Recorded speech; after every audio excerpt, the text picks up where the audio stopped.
সম্মানিত আমার আব্বা জানেরা, পর্দানশী খালা ফুফু জানেরা, আল্লাহ তাআলা কোরআনুল কারীমে ঘোষণা দিলেন, ওয়া মিনান নাসি মান ইয়াকুলু আমান্না বিল্লাহি ওয়া বিল ইয়াউমিল আখির ওয়া মা হুম বিমুমিনিন। আল্লাহ বললেন, দুনিয়াতে মানুষ তোমরা চিনতে পারবে। কেমন করে চিনবে? তোমাদের সঙ্গে উঠবে, বসবে, খাবে, শুবে, ঘুমাবে, চাষ করবে, ব্যবসা করবে, চাকরি করবে, সমস্ত কিছু করবে, তারাও কিন্তু মানুষ। ওমিনান নাস, নাস মানে হলো মানুষ। সেখানে লম্বা হবে, বেটে হবে, কালো হবে, ঘন হবে, কেউ শিক্ষিত হবে, কেউ বা মূর্খ হবে, সব ধরনের মানুষ হবে।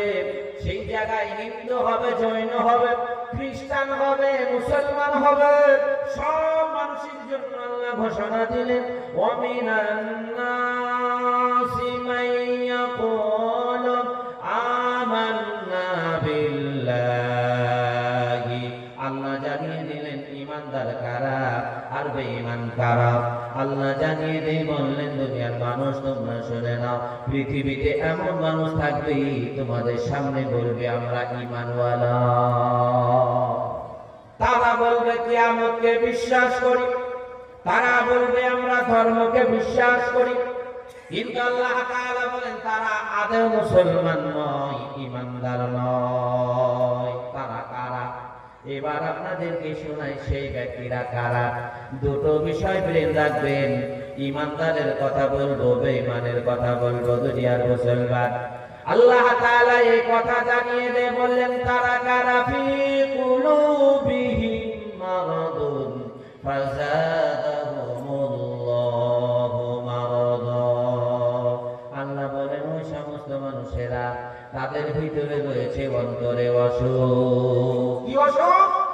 আল্লাহ বলেন, খাতামাল্লাহু আলা কুলুবিহিম ওয়া আলা সামইহিম ওয়া আলা আবসারিহিম গিশাওয়াতুন ওয়া লাহুম আযাবুন আযীম।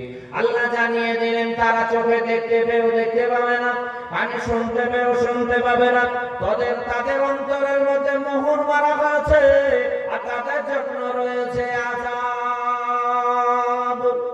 আল্লাহ তাআলা ওই সমস্ত ব্যক্তিদের ঘটনা কোরআনে আল্লাহ জানিয়ে দিলেন। ঘটনা আমাদের সকলের জানা। দুনিয়ার যুবক ভাই, নওজওয়ান, আমি শুনিয়ে দিয়ে যাই, আজকে দেশের মোড়লরা দেশ চালাচ্ছে, দেশের মুরব্বীরা দেশ চালাচ্ছে, মসজিদ চালাচ্ছে, গ্রাম চালাচ্ছে, সব আজকে মুরব্বী তারা চালাচ্ছে। যুবক বৃন্দদেরকে আমি বলি, যুবকরা মনে মনে করেছে মুরব্বীরা চালাচ্ছে, চালাক, আমরা কেন সেখানে যাব। কিন্তু যুবক শুনে নাও, হাদিসে নবীজি জানিয়েছেন যুবকদের জন্য, যুবক তোমরা দেশ চালাবে, এই যুবকরা একদিন দেশের মোড়ল হবে, এই যুবকরা একদিন দেশের কি হবে? নেতা হবে, এই যুবকরা একদিন দেশের প্রধানমন্ত্রী হবে, এই দেশের যুবকেরা একদিন রাষ্ট্রপতি, রাষ্ট্রদূত হবে। কিন্তু আজ যুবকেরা কেন কোথায় ইসলাম থেকে দূরে সরে গেল? কিসের জন্য সরে গেল? তোমাদের কি ঘটনা জানা নাই? আল্লাহ যুবক অবস্থা থেকে নবীদেরকে সিস্টেমে রেখেছিলেন। আল্লাহ ঈমানদারদের পরিচয় দিয়ে দিয়েছিলেন, বেঈমানদের কথা শুনিয়ে দিয়েছেন। হে নওজওয়ান, তোমরা শুনে নাও, নবীজি জানিয়ে দিয়েছেন যুবকদের জন্য, মুরব্বীরা তারা কিছুদিন থাকবে, দুনিয়া ছেড়ে তারা নীরব করে ঘুমিয়ে যাবে। যুবকেরা দেশ চালাবে, যুবকেরা মসজিদ কমিটির হবে মেম্বার, তারা গ্রামের সদস্য হবে, তারা ক্যাম্প তৈরি করবে, গ্রামের বিপদ আপদ রক্ষা করবে।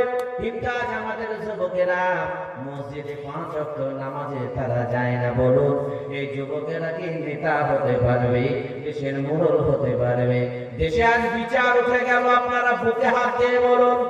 আমরা দেখেছি কোন পুরুষ কোন নারীকে যদি ওপেন রাস্তায় হাত ধরতো, দেশে বিচার বসতো, জরিমানা হতো।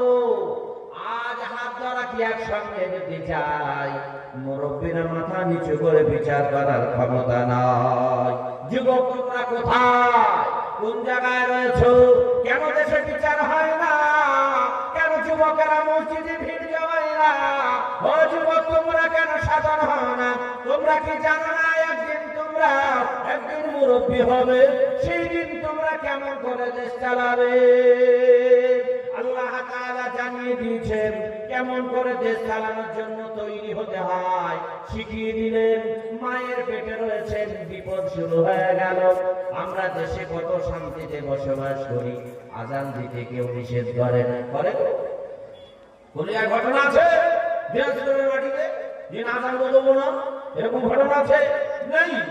টুপি মাথায় দিতে দেব না, দাঁড়িয়ে রাখতে দেব না, এইরকম কোন ঘটনা আমাদের ভারতবর্ষের মাটিতে নাই। তাহলে পরে কেন যুবকেরা কেন ভুলে মসজিদ থেকে দূরে রয়েছ? শুনে রাখো কত বিপদ এসেছিল, কত মুসিবত এসেছিল। আল্লাহ সেখান থেকে জানিয়ে দিয়েছে ঈমানদার কারা আর বেঈমান কারা। আল্লাহ তাআলা জানিয়ে দিলেন, যুবক তোমরা শোনো, মায়ের পেটে যখন ছিলেন গো, এমন একজন পয়গম্বর যে বংশ থেকে আমার নবী এসেছেন, যে নবীজি বিশ্ব নবী রহমতুল লিল আলামিন মুহাম্মাদুর রাসূলুল্লাহ, সকলে বলুন সাল্লাল্লাহু তাআলা আলাইহি ওয়াসাল্লাম। যে বংশ থেকে নবী আসলেন আর যে নবীকে আল্লাহ এত সুপার পাওয়ার দিলেন, আমাদের সকলেরই জানা এমন কোন নবী নাই জমিন থেকে চাঁদকে দ্বিখণ্ডিত করেছেন। আমার নবী যে নবীর আমরা উম্মত, এই নবীজি জমিন থেকে চাঁদকে দ্বিখণ্ডিত করেছিলেন। এত সুপার ফুল, সুপার পাওয়ার, এত বড় নবীর আমরা উম্মত হওয়ার পর মুসলমানরা কেন নামাজ থেকে দূরে থাকে? যে নবী বললে পরে শোনা হয়ে যায়, ওহদ পাহাড়টাকে নবী বলেছিলেন, ও উদ্বাসাই আবু জেহেল তোমরা শোনো, তোমরা বলেছো সুন্দর নারীগুলো তোমাকে দেব, সোনা তোমাকে দেব, সম্পদ তোমাকে দেব। ও মুহাম্মদ, শুধু আল্লাহর কথা ছেড়ে দাও, তোমাকে সোনায় ডুবিয়ে রাখবো। নবীজি বললেন, ও শোনো আরবের মানুষেরা, তোমরা শুনে রাখো, ওহদ পাহাড় তোমরা চোখে দেখছো? বলে হ্যাঁ দেখি। ওহদ পাহাড়ের সমান যদি সোনা আমাকে মুহাম্মদকে দাও, আমি নবী মুহাম্মদ কখনো আল্লাহকে ছেড়ে কথা বলবো না। নবী বললেন, ওহদ পাহাড়ের সমান সোনা। আল্লাহ সেই ওহদ পাহাড়কে সোনায় পরিণত করে দিলেন। এত সুপারফুল পাওয়ার আমার নবী, সেই নবী মুহাম্মদ সাল্লাল্লাহু আলাইহি ওয়াসাল্লাম জমিনে দাঁড়িয়ে থাকলে সোনা হয়ে যায়। জমিনে চাঁদনি, জান্নাত থেকে খাবার হাসান হোসাইনের কাছে পৌঁছে যায়। সেই নবীর আমরা উম্মত, যে বংশ থেকে নবীজি এসেছেন সেটাই তুলে ধরব। যুবক তোমরা শুনে রাখো, লক্ষ্য হবে যুবকদের দিকে আমার আজ বক্তব্য। ওগো আমার আব্বা জানেরা, সেই সময় কি হয়েছিল, কোন যুবকের কথা বলবো?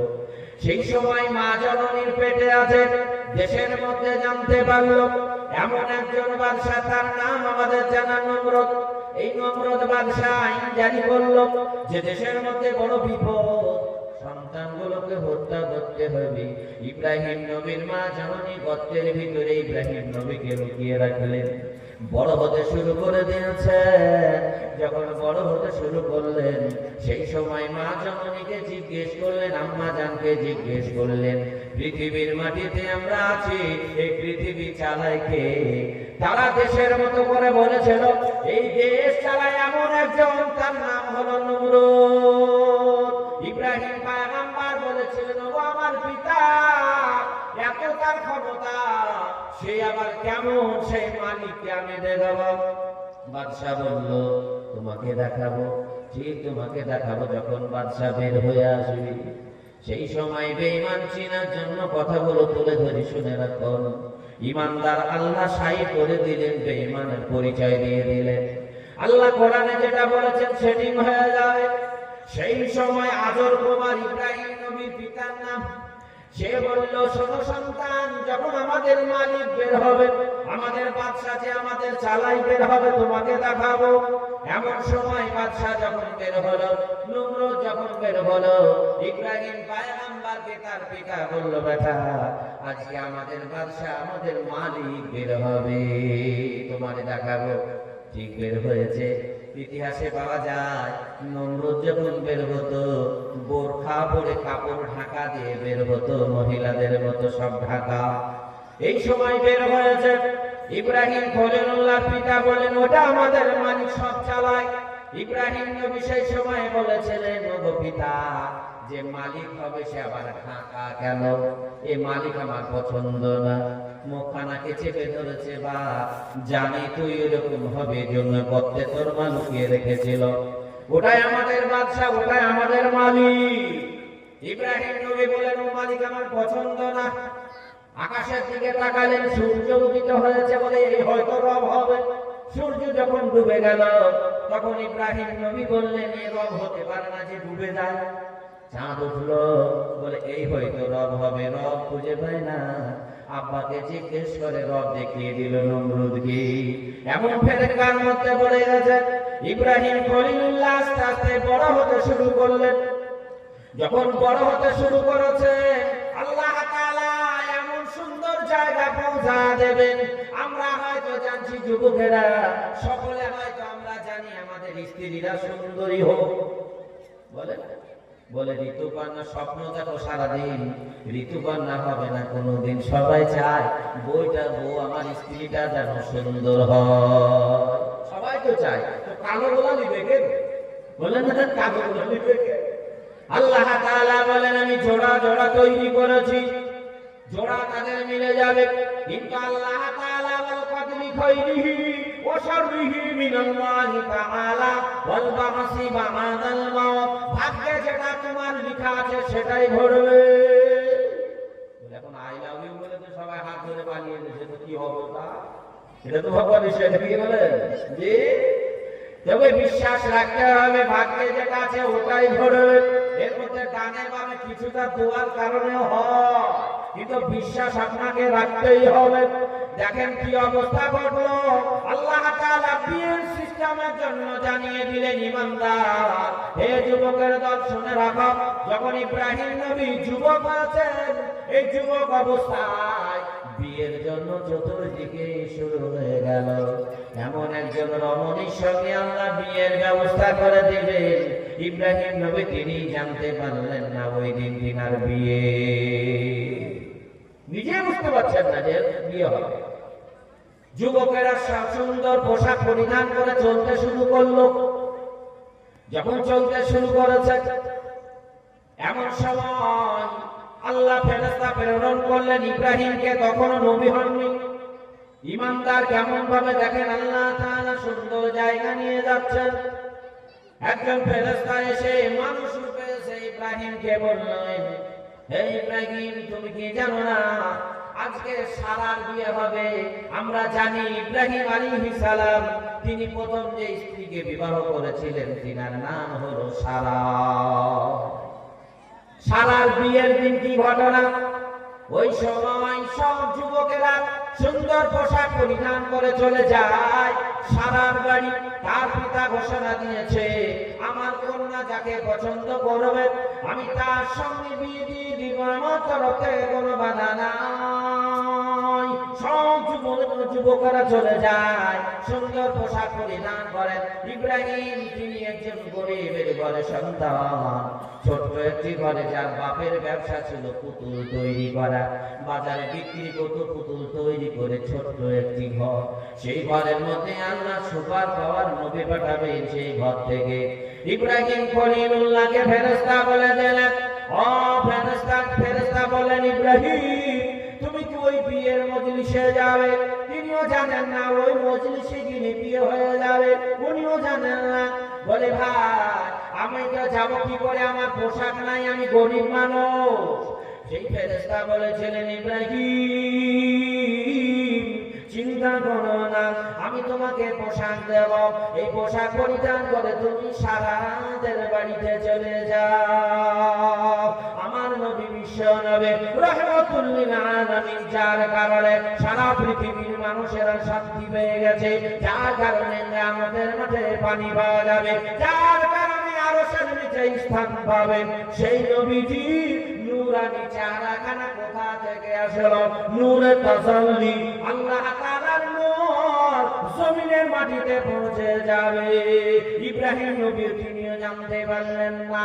আল্লাহর ফেরেশতা থলি থেকে, ব্যাগ থেকে জামা বার করে দিলেন, পোশাক বার করে দিয়ে বললেন, ইব্রাহিম তুমি দেরি করো না, এই পোশাক পরিধান করে সারার বাড়িতে চলে যাও। যখনই জান্নাতের পোশাক পরে নিলেন, আল্লাহ তাআলা জান্নাতের পোশাক ইব্রাহিম নবীকে পরায়া দিলেন। জান্নাতের পোশাক পরার সঙ্গে সঙ্গে চেহারার মধ্যে এমন সৌন্দর্য এসে গেছে, আল্লাহ তাআলা নূর তাসাল্লি দিয়ে দিলেন। কেউ দেখতে পেল না, কেউ টের পেল না। ইব্রাহিম খলিলুল্লাহ বিয়ের প্যান্ডেলের সেই জায়গায় সমস্ত ছেলেরা, সর্বপ্রথম বড় লোকের ছেলেরা কাতার দিয়েছে, তারপরে যারা কাতার দিয়েছে, ইব্রাহিম খলিলুল্লাহকে সামনে দেয় না, পিছন দিকে দাঁড়িয়ে রয়েছে। আল্লাহ তাআলা মেমোরি দিয়ে দিলেন, কন্ট্রোল করেন আমার রব। মানুষের ব্রেনের মধ্যে যেগুলো উন্মাদ হয়, তৈরি হয়, আল্লাহ তরফ থেকে তৈরি হয়। আল্লাহ তাআলা মেমোরি দিয়েছেন প্রত্যেকের মাথাতে। এই মেমোরিটা কন্ট্রোল করেন আমার রব, আমার আল্লাহ। জমিনে অনেক নান্ত দেখা যায়, উলঙ্গ মানুষ দেখা যায়, এদের দুখানা হাত আছে, দুখানা পা আছে, এরা মানুষ সব তাদের আছে, অথচ তারা রাত দিন তাদের কোনো ঠিকানা নাই, রাস্তায় চলতে আছে, চলতে আছে, কোথায় বাড়ি, কোথায় ঘর, কোথায় সন্তান, কোথায় কি, কোনো কিছু তাদের ঠিক নাই। কিন্তু তারা হলো মানুষ, কেবলমাত্র তাদের ব্রেন আর বুদ্ধি নাই, সেই কারণে তাদের সংসার করার আর সুযোগ নাই। ওরা রাস্তায় রাস্তায় চলছে, ওদের কোনো ঠিক ঠিকানা, এরা হলো পাগল। আল্লাহ তাআলা আমাদের ব্রেন দিয়েছেন, জ্ঞান দিয়েছেন, ক্ষমতা দিয়েছেন, হিকমত দিয়েছেন। এর মধ্যে আল্লাহ তাআলা যেমন ইচ্ছা সেইভাবে মানুষকে চালিয়ে নিতে পারে। আল্লাহ পাক রব্বুল আলামিন ওই বিবাহ মজলিসে দেখেন সারা যখন ভিতর থেকে প্রবেশ করে বের হয়েছে, আর বের হওয়ার সঙ্গে সঙ্গে ঘোষণা হয়ে গেল, ও যুবকেরা তোমরা আপন আপন লাইন হয়ে দাঁড়িয়ে যাও, সারা যাকে মালা দিয়ে দেবে তার সঙ্গে বিয়ে হবে। মা সারা সেই সময় বের হলেন। আল্লাহ বললেন, সারা যদি জান্নাতি হতে চাস পিছন দিকে তাকাও। সামনে বাদশার ছেলে কত ছেলে বলে, গো সারা আমাকে মালাখানা দাও। উজিরের ছেলে বলে, গো সারা আমাকে মালাখানা দাও। বড় লোকের ছেলেরা গর্দন উঁচু করে বলে, সারা তুমি সুন্দরী, আমি তোমাকে বিয়ে করাবো, আমাকে মালাখানা দিয়ে দাও। সারা দিন পিছন দিকে তাকিয়ে দেখতে পেলে নূরে তাসাল্লি, চেহারার মধ্যে সৌন্দর্য। এই নূরে তাসাল্লি দেখে সঙ্গে সঙ্গে ঘোষণা দিয়ে দিয়েছেন সারা। তিনি বলেন, পিছনকার যুবক, ওই যুবককে আমি বিয়ে করতে চাই। যারা সামনে ছিল পিছন দিকে মুড়ি দিকে বলল, ছি ছি ছি ছি, একটি গরিবের ছেলে, ওই সিংহাসন কুমারের ছেলে, এই ছেলে তার বাড়ি নাই, ঘর নাই, জমি নাই, জায়গা নাই, এমন কোন বড় লোক নয়, অথচ সারা কেন সেই যুবককে বিয়ে করতে চায়? ওই নূর তো আর কেউ দেখতে পেল না। আল্লাহ যে নূর নবীকে দিয়েছিলেন, সেই জন্য নূর নবী বলা